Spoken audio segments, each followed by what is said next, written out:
All the stories in this video are true stories from my childhood. Trust me, no exaggeration needed.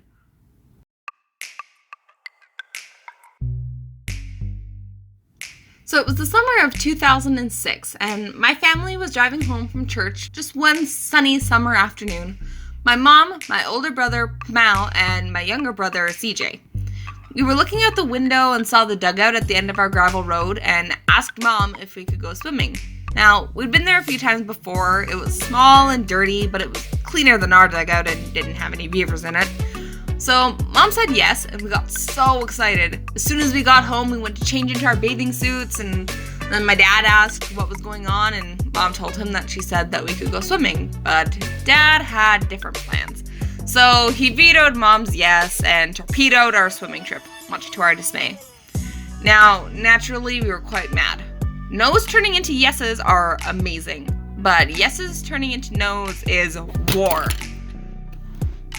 Our parents went for a Sunday afternoon cruise, leaving us alone with our older siblings. So we decided to teach our parents a lesson. We snuck into the kitchen and we packed up some cookies and apples and grabbed a roll of twine from the entryway and some firewood, a hatchet, a blowtorch, you know, the usual things kids have access to. We walked to the end of the driveway and then went into the woods. Well, into the woods. We could still see our driveway and see the road. So, I don't know if that would classify as woods, but then we chopped down some of the smaller trees and we gathered up some branches and leaves and we made ourselves a little lean-to that could only fit two of us. So it was like me and CJ huddled under here and Mal just kind of sitting beside it. Like, we're great at this.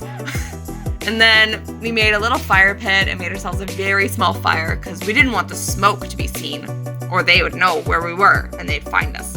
So we made sure the area we were in was an area where we could keep an eye on the road so we could see when they came back. So we sat there munching on our apples and cookies and just kind of spoiled brat ranting for a while about how unfair it was and all this stuff. And then we saw the van pull up and drive down the driveway. We didn't run away very far at all. We then whispered back and forth about how worried our parents would be when they go inside and we aren't there, nervously chuckling. I think we were all secretly afraid of what was going to happen when we went back, because I'm pretty sure we all knew that we weren't going to stay there permanently. So eventually we decided to go back after sitting there for what felt like forever. Like, they have to be worried by now. Maybe we should go back. So we gather up our stuff and we quickly return the things that we shouldn't have had to where they were, like the blowtorch and the hatchet and stuff. And we go inside and Mom turns around and looks at us and says, "So can you guys wash the dishes?" They hadn't even realized we had ran away, because what we failed to realize was that we would often disappear into the woods for hours when we were playing. So that was nothing unusual. To this day, we never actually told our parents what we did, though I guess I just did. Whoops. Sorry, Mom. One summer, at a family campout down by the Harmony River, our parents rented 2 canoes for us kids to go canoe to the sandbar in the middle of the river to play in the sand and explore.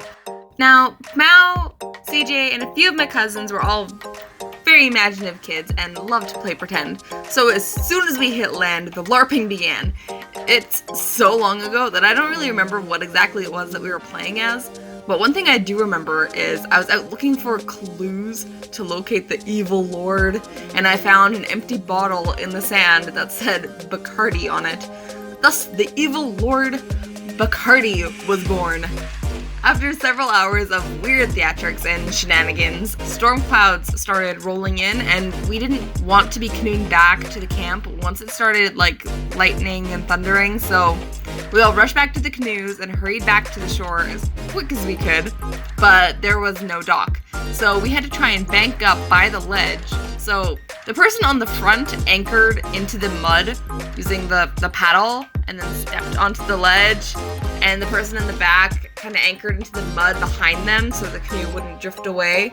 And once the person in the front is secure on the bank, the person in the middle would climb up to the front and then get up there, and then they would hold it steady, and the person in the back had to hand the paddle over to the people on the shore and then try and walk to the front and climb onto the bank.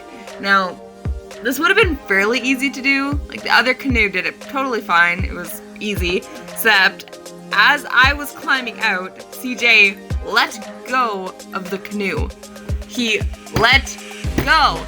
So now I have 1 foot in the canoe and 1 foot on the bank. And as the canoe starts drifting away, like, CJ! CJ! Don't worry about it, he said unenthusiastically. Puts the tip of the paddle in the front of the canoe like that's supposed to make it steadier for me. CJ! Oh, don't worry about it. Help! CJ! Don't worry about it. Don't worry about it. Don't worry about it. Don't worry about it. And sploosh. Into the river I go, clothes and all, completely covered in mud, scrambling up onto the bank. Don't worry about it. Psh. It was December of the year 2007, and we had just moved into a new house a few months before this. Pamau, CJ, and I had just finished getting rides on the sled with Dad. Before going inside, we decided to go over to the cat castle Dad had made for our many outdoor cats and feed them and pet them and stuff before we went inside. And then we hear this really loud yowl come from the direction of the shop. "Cougar!" shouted Pamau as he reached into his jacket pocket and whips out this tiny pocket knife he got from our bus driver for Christmas and screamed, "Run!" and bolted for the house. Now, I remember this part very vividly. His run was spatial. Like, arms swinging in unison, feet kicking up behind him like a schoolgirl. Just the best run ever. Now, we reached the door to the house, but for some reason, it was locked. So CJ and Pamau just started, like, shouting and banging on the door, and I just leaned on the doorbell like our lives depended on it because we thought they did. And our older sister Val came to the door and saw us all banging on the door and crying and screaming, and I guess she thought we were playing or something, so she just kind of stood there and laughed at us like big siblings do. Then Mom rushes over to see what the noise was about and kind of chastised Val a little bit for not letting us in, seeing how terrified we were. We rushed inside and into the kitchen and told them what had happened. There was a moment of silence as Dad walked over to the window and looked outside, and then all he said was, "You left the shop door open."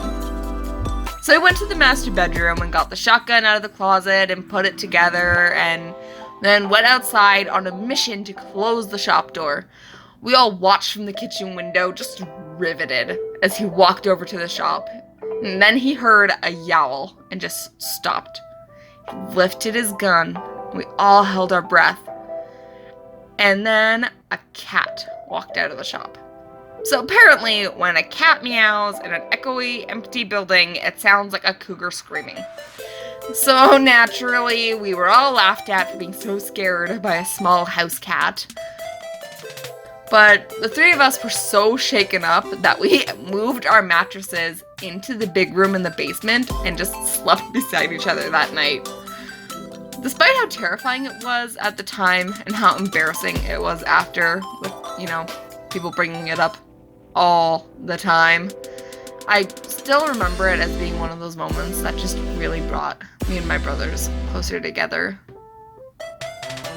Thank you so much for watching. If you have any silly stories from your childhood, comment them below. I'd love to hear them.